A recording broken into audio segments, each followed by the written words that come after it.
padre profetiza o fim da igreja. Nós vivemos os tempos do Apocalipse, onde existem duas igrejas. A verdadeira igreja católica apostólica romana de 2000 anos e a falsa igreja que tomou o Vaticano e muitos de nossos templos. A falsa igreja está com seus dias contados. Ela será entregue nas mãos do anticristo e então será extinta. Essa profecia foi feita pelo padre Ratzinger, o nosso Papa Bento XVI, em 1969. Veja a mensagem até o final, porque além de falar do fim da igreja falsa, o Papa Bento XVI também fala da verdadeira igreja, o remanescente da igreja verdadeira que somos nós. Veja aí.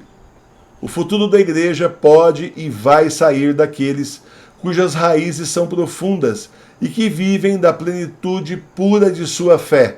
Não será daqueles que se acomodam apenas ao momento de passagem ou daqueles que meramente criticam os outros e assumem que eles próprios são varas de medição infalíveis.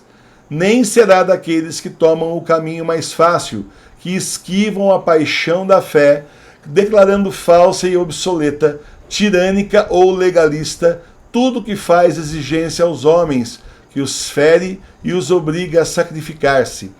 Para expor isso de modo mais positivo, o futuro da igreja, uma vez mais e como sempre, será remodelado pelos santos, pelos homens, ou seja, por aqueles cujas mentes sondam mais profundamente do que os slogans do momento, que veem mais do que os outros veem, porque suas vidas abraçam uma realidade mais ampla. O altruísmo que liberta os homens só é alcançado através da paciência, nos pequenos atos cotidianos de abnegação. Por essa prática diária, que revela um homem de quantas maneiras ele é escravizado pelo seu próprio ego, os olhos de um homem são lentamente abertos. Ele enxerga apenas na medida em que viveu e sofreu.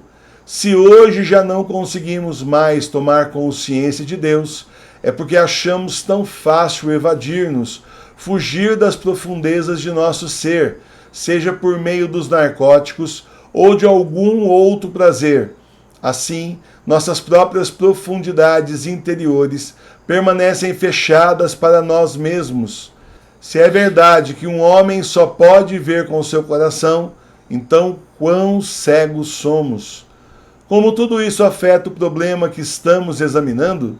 Significa que a grande conversa daqueles que profetizam uma igreja sem Deus e sem fé é apenas conversa vazia.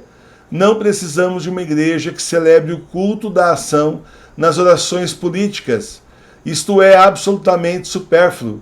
Portanto, tal igreja se destruirá. O que permanecerá é a igreja de Jesus Cristo, a igreja que crê no Deus que se tornou homem e nos promete vida além da morte.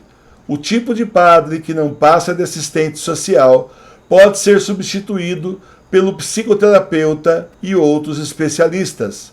Mas o sacerdote, que não é apenas um especialista, que não se mantém à margem observando o jogo, dando conselhos oficiais, mas em nome de Deus se coloca à disposição do homem e permanece ao lado dele em suas tristezas, alegrias, esperanças e medo, esse realmente é insubstituível. Vamos dar um passo adiante. Da crise de hoje surgirá a igreja do amanhã, uma igreja que perdeu muito. Ela vai se tornar pequena e terá que começar de novo, mais ou menos desde o início. Ela não poderá mais habitar muitos dos edifícios que construiu em prosperidade. À medida que diminuir o número de seus adeptos, perderá muitos dos seus privilégios sociais. Em contraste com uma idade mais precoce, será vista mais como uma sociedade voluntária na qual se entra apenas por livre decisão. Como uma sociedade pequena, fará demandas muito maiores na iniciativa de seus membros individuais. Indubitavelmente, ela descobrirá novas formas de ministério e ordenará ao sacerdócio os cristãos aprovados que perseguem alguma profissão. Em muitas congregações menores ou em grupos sociais autônomos, A assistência pastoral será normalmente favorecida dessa forma. Ao lado deste lado, o ministério de tempo integral do sacerdócio será indispensável como antigamente. Mas em todas as mudanças que se podem adivinhar, a igreja encontrará de novo a sua essência e com convicção naquilo que sempre esteve no seu centro, a fé no Deus Trino, em Jesus Cristo, o Filho de Deus feito homem, na presença do Espírito até o fim do mundo. A igreja será uma igreja mais espiritual, não presumindo um mandato político, flertando tão pouco com a esquerda como com a direita. Será difícil para a igreja, pois o processo de cristalização e clarificação lhe custará muita energia valiosa. Isso a fará pobre e fará com que ela se torne a igreja dos mansos. O processo será ainda mais árduo, porque a estreiteza sectária, assim como a auto-vontade pomposa, terão que ser derramadas. Pode-se prever que tudo isso levará tempo. O processo será longo e cansativo, como foi o caminho do falso progressismo na véspera da Revolução Francesa, quando um bispo podia ser visto como inteligente, se zombasse dos dogmas e até insinuasse que a existência de Deus não era certa para a renovação do século XIX. Mas quando essa peneiração tiver passado, um grande poder fluirá de uma igreja mais espiritualizada e simplificada. Os homens em um mundo totalmente planejado se encontrarão indescritivelmente solitários.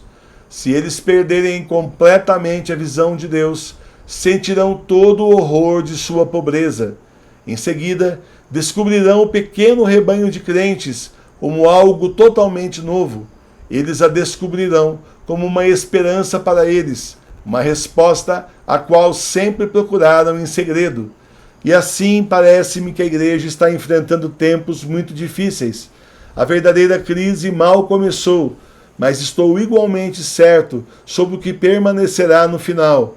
Não permanecerá a igreja de culto político, que já está morta, mas a igreja da fé.